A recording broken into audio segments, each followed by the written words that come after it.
Lovely viewers, welcome to another episode of the Noble Woman Show. As you know, we inspire, we educate, and we inform.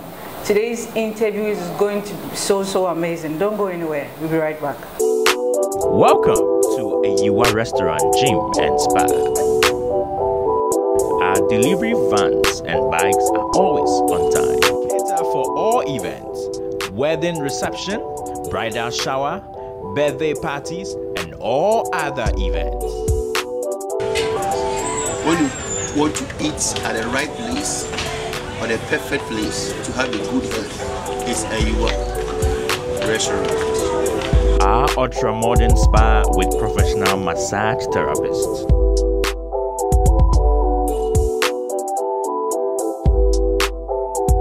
My name is Prophet Azeke Asante.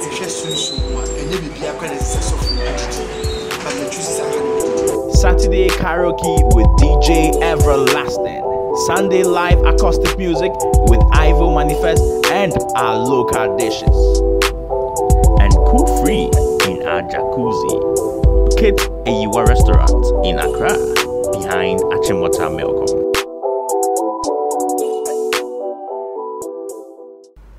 Heba and Skin Clinic. One would nam abefo quite so esa and yarwebi to say stroke, diabetes, typhoid, infertility, bone injuries, any yaria ahudwina. Sabon honam any enyarwan so stretch marks, enkocha, one more eternity, one more OPD, or more lab, baby I hear, nipa ye moja, any ya junso, wopese was so eti. Relieve fatigue, nina yanu a year mojuma, or hey, chira kwanya, wube huyen, Ewatema, Committee 11, General Hospital, Quantum Ponwa, Bra. Shell filling station ho pepe. Obetimi afraye. It was 0508 261 725 and 0244 884 793. Alna Herbal and Skin Clinic.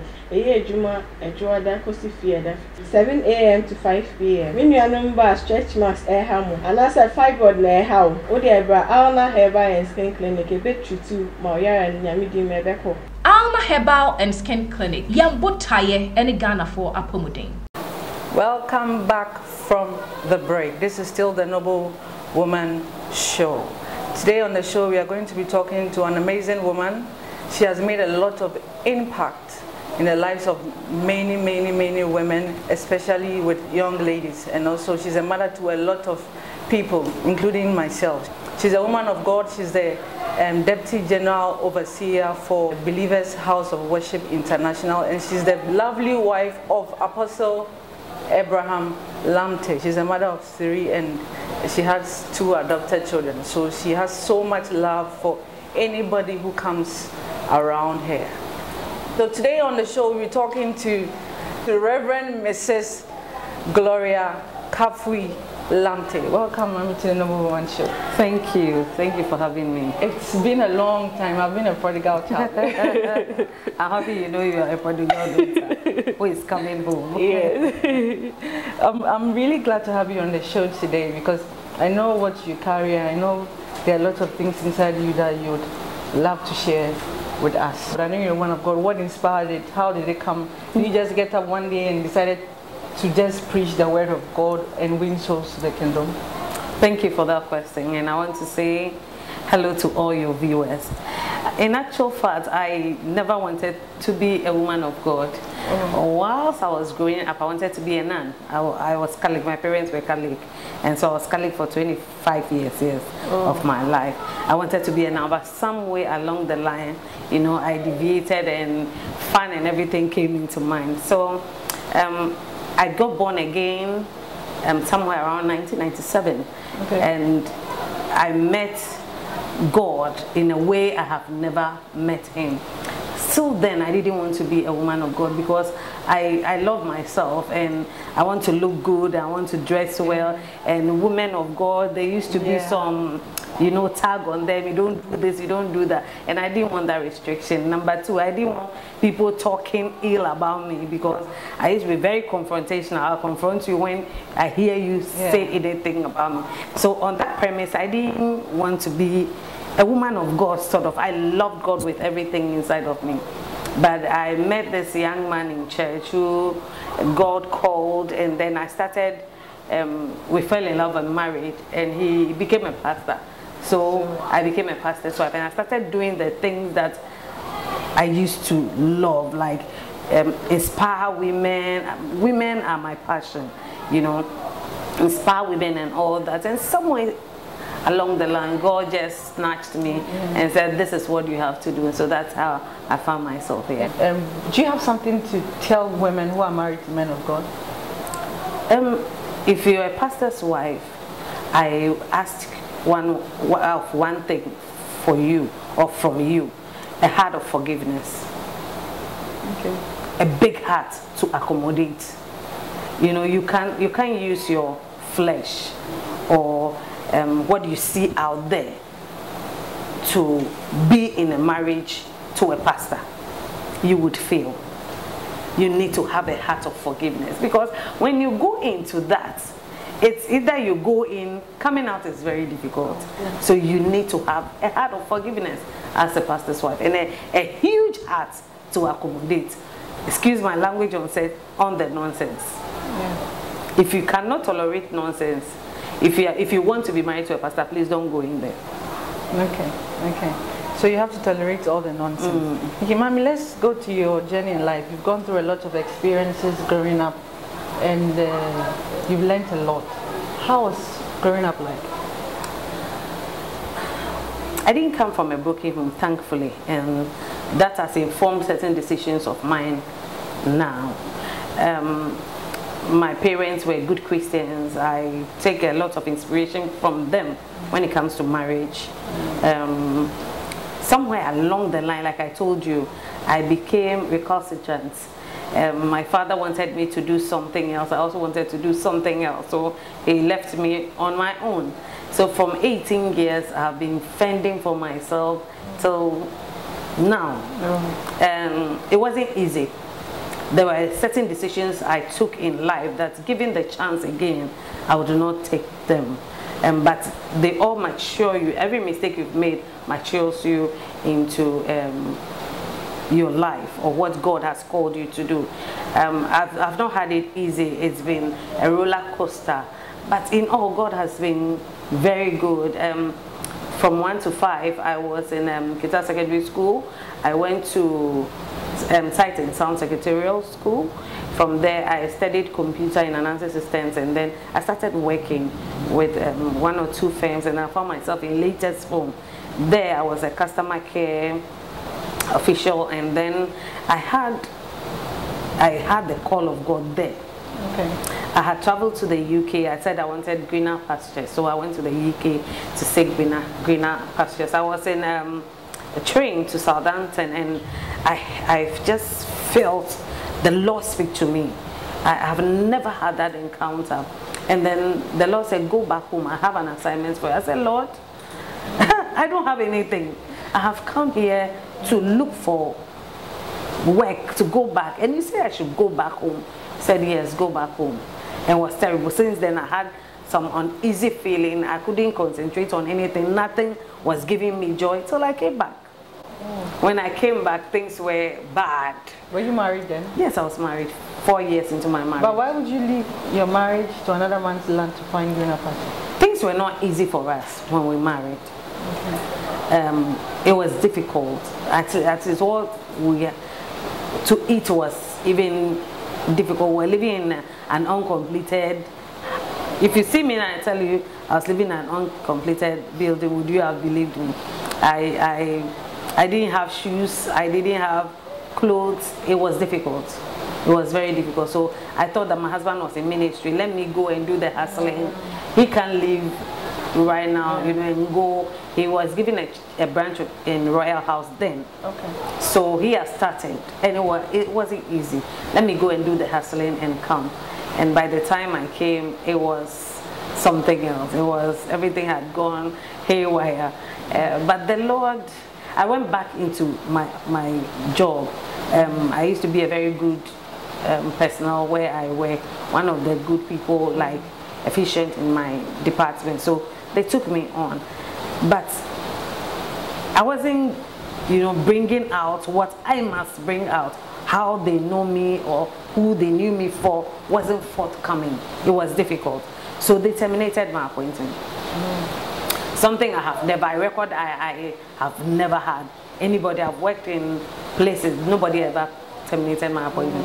But because God said, come, I have an work for you to do, I have something for you to do, and I wanted to go back to work. So he had to, his own way, bring me back on course. So I went into Bible school. I went to International Theological Seminary. They were a fine staff then.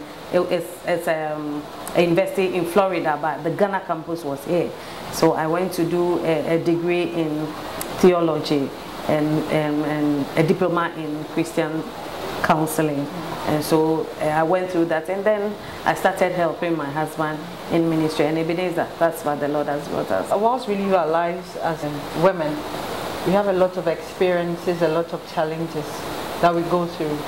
And everyone has a story, or some people will say they have plenty stories, a lot of stories. What is your story? Share your story with us. Any story you want to share with us? My story is, I've had a very difficult time being a pastor's wife. The offenses, how people you love, people you give your all to, turn around and stab you. I've had countless experiences. Sometimes I feel like giving up, not being having friends, not being nice to anybody. And then the Lord comes back and says, that's not what I called you for. I've had betrayals, even from childhood, betrayals from friends, people very close, people you think you can lean on are the very people that, and I've had a lot of betrayals. I think that when you are loyal and you have a good heart, you don't get loyal people standing with you. And so that is the very painful things I have gone through in life that I tell God, like Jesus, I wish those calves went past me, but he says, no, that's my assignment, so I should. And then I went into maybe relationships I should not have gotten into. When you are a destiny child, the enemy will throw on your way certain people that you should just meet and pass.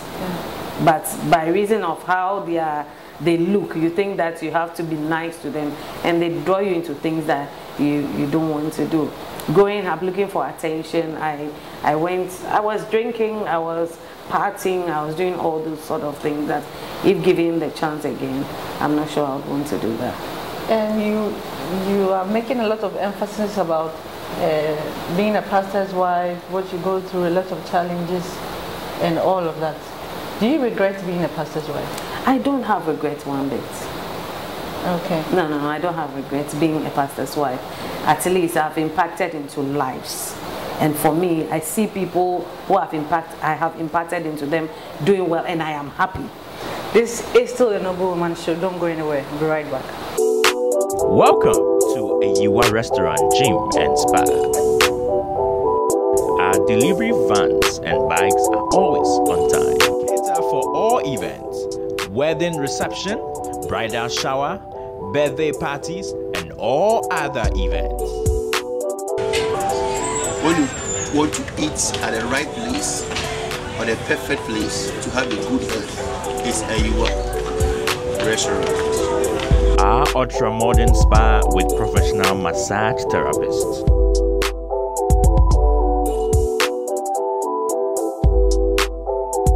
My name is Prophet K. Asante.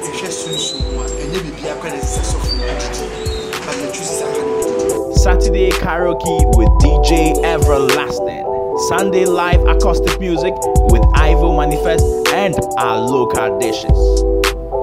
And cool free in our jacuzzi. Locate a Yua restaurant in Accra behind Achimota Melcom. Welcome back from the break. This is still the Noble Woman Show, and we are talking to Reverend Mrs. Gloria Lamptey. The show is proudly brought to you by Vivaco Natural Mineral Water, your natural mineral water, Alna Herbal and Skin Clinic, your health our priority, Destiny Multimedia, transforming lives, Ayua House. They have a restaurant, they have a bar, they have a spa, they have a gym, they have a salon. So if you are stressed out and you want any place to visit and relax, Ayiwa House is the best place to visit. You can locate them at Achimota, behind the Achimota Melcom. And my beautiful hair was styled by Lizzie Beauty Center. You can locate her at Mata Heko, opposite 1+1. We're still talking to Reverend Mrs. Gloria Lamptey. Mommy, let's talk a little bit about women in ministry. Okay. There's a lot of competition, even amongst women, not even in ministry.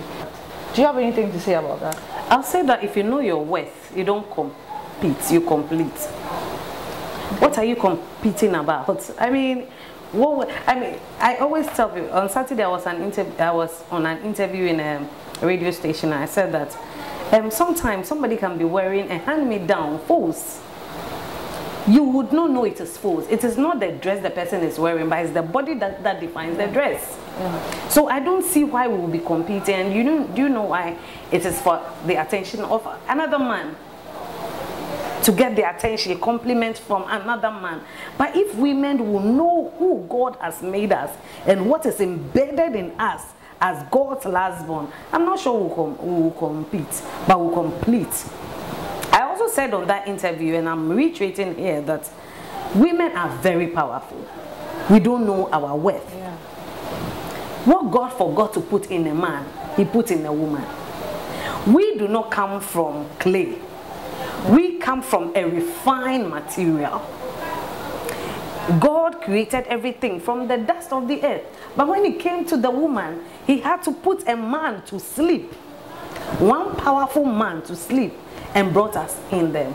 After the fall, God said to the woman, your seed will bruise the head of the serpent. Since that day, there's been a sort of great enmity between us and the devil.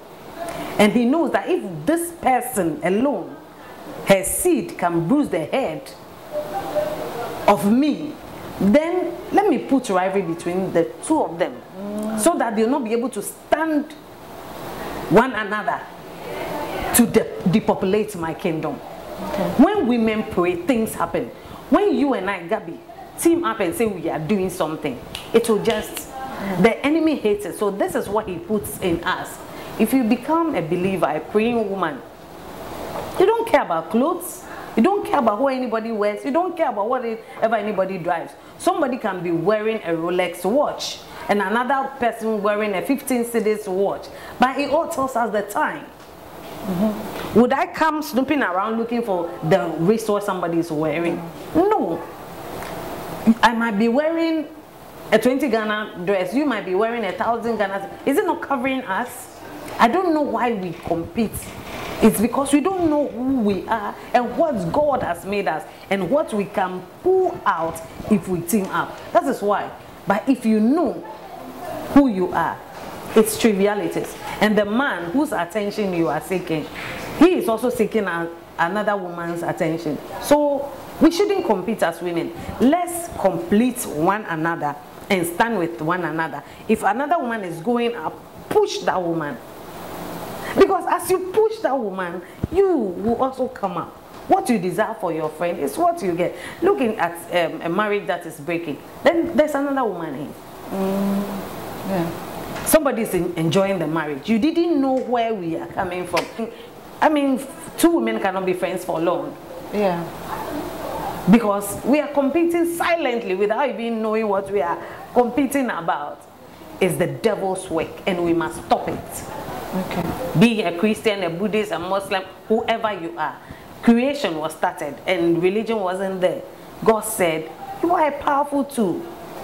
He gave me extra breast. A man doesn't have a breast. I always say that. Look at a man. He's just only straight and that's it. No formula, nothing, no beauty. But look at Gabby sitting here. Looking, I mean, splendid. It is God's design. If you have a lot of children, you realize that the last born, your heart is on that child. And we are God's last born. And God's heart is with a woman. That is why since time of old, women has been pushed to the back burner. If you become a Christian woman and a praying woman, that strength is stirred out. Oh, I have Deborah on my mind. We are women and we have a lot of things that we pride ourselves in. What's the best thing about being a woman? Like I told you from earlier, if God will give me the second chance, I still want to be a woman. Because the joy of carrying a child, the joy of caring, not all of us are even privileged to carry babies, but caring, you know, if you entrust a woman with something, she gives you double of it. That joy of knowing that when I pray, God hears me. Because the Bible says that when you even have a challenge or a problem with your wife, leave your offering or prayer, go and make peace and come back. That joy that I am the apple of God's eye makes me smile. Knows that the little I do, you know, every woman has been given intuition. I don't know if you know that thing. You have that inbuilt, it's inbuilt, and you feel things before they happen. And when you become a praying woman, it's like something else. For that, it makes me that I can compliment a man. I am the manager of the man. Somebody says I'm the pastor to the pastor. The pastor's wife is the pastor, because if she does not minister well to that pastor at home, he cannot go out there and minister well. So for that, it gives me great joy that God took everything from the band and gave to me. Give me a breast, give me a womb, gave me some physique, gave me a beautiful face. I'm not talking about the outward beauty, but I'm talking about the outward and even the inner beauty. And for that, it makes me very happy that God created me as a woman. And I believe that every woman watching me should also have that thing inside, that be grateful. Don't ever desire to be a man. See, the pain a woman goes through during childbirth is like 56 bones being broken together at the same time. You know, that labor pain. A man cannot go through that pain.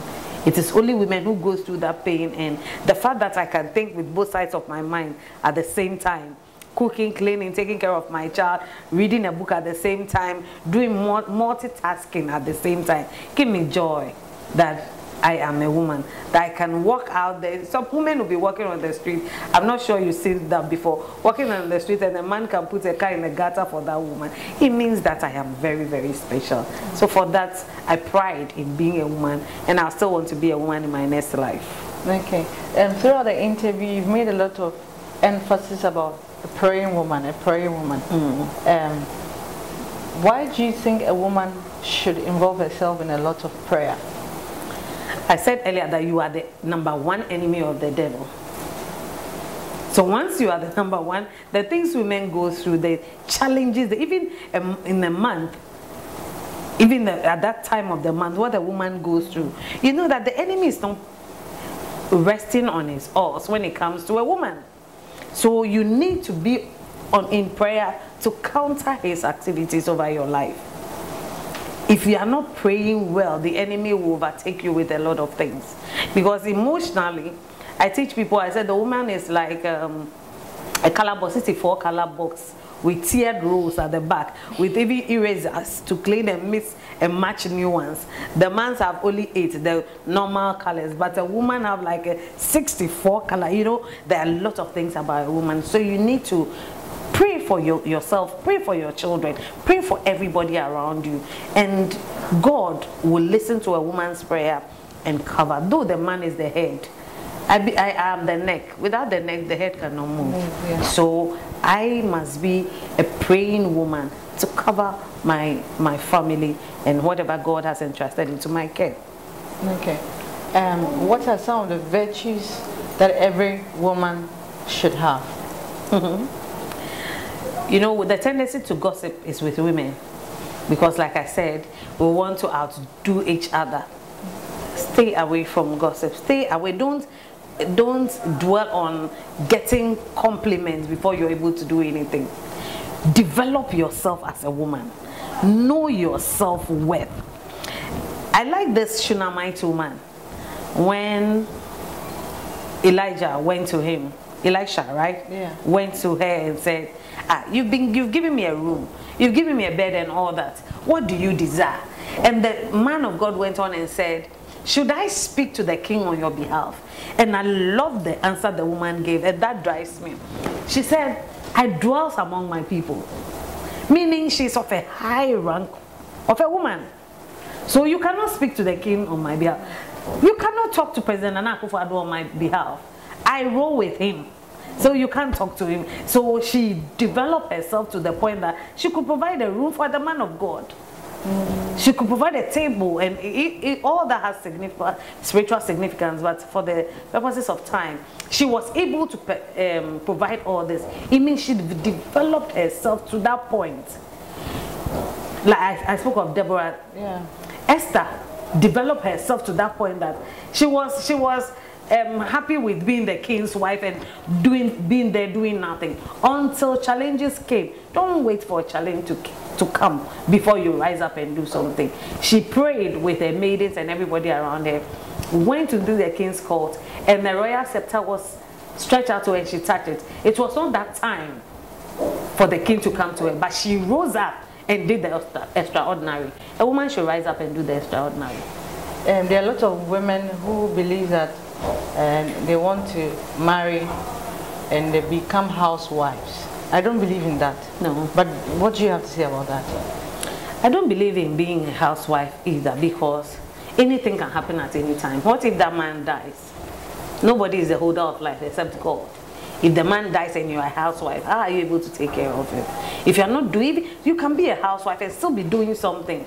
There are a lot of businesses you can do on the internet. There are lots of things you can do. So whilst you are at home, build yourself to be doing something, so that eventualities. A man can say that today, Gabriela, you are not looking beautiful enough, I don't want you, I want that young woman, and leave you for that young woman. What happens to you? Sure. Most people are in abusive marriages because they've not been able to build themselves. They don't have anything to fall back on. It's the man that is taking care of them. Where am I going? Where am I going to start? So they are in abusive marriages. They are dying, and they will die before their time. Most women have that problem of intimidation. They sometimes feel less of themselves because of what somebody did or what somebody said. Gabriela, you are tall. You are taller than me. That does not make you better than me. Yeah. I'm shorter than you. That does not make you better. Everybody is unique in their own ways. Okay. God put different things in different people for different assignments. I cannot be like you in 1,000 years. You cannot be. If we come to that terms and accept who you are and what God has made you, and build up the good thing God has placed in you, you go places. Every woman should not feel intimidated. Every woman should just be herself, and believe in yourself. God is able to do everything that we ask of. That's right. Mommy, what will be your last words to women out there, especially young ladies out there who are in a rush to do everything? Don't rush. If you're watching us today, don't rush to be like anybody. Don't rush into marriage. You see, a lot of people are rushing into that marriage, and a lot of people are rushing out of marriage. Don't want to have a wedding like somebody. Don't want to drive a car so quickly like somebody. It took me a whole lot of time before I started driving. I married my husband when we had nothing, like I said from the beginning. Trust the process. When you trust the process, you get to where God wants you. Don't rush it.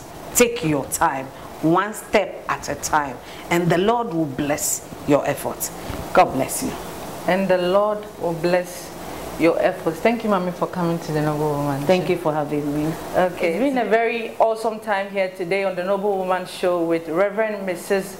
Gloria Kafui Lamptey, the Deputy General Overseer of Believers House of Worship International, and the beautiful wife of Apostle Abraham Lamptey. The show was brought to you by Destiny Multimedia, transforming lives with Aqua Natural Mineral Water, your natural mineral water, Alna Herbal and Skin Clinic, your health, our priority.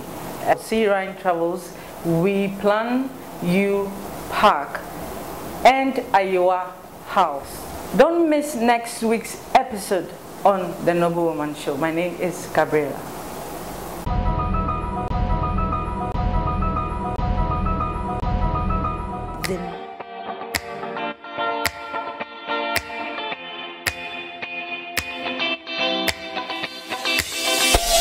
Boop.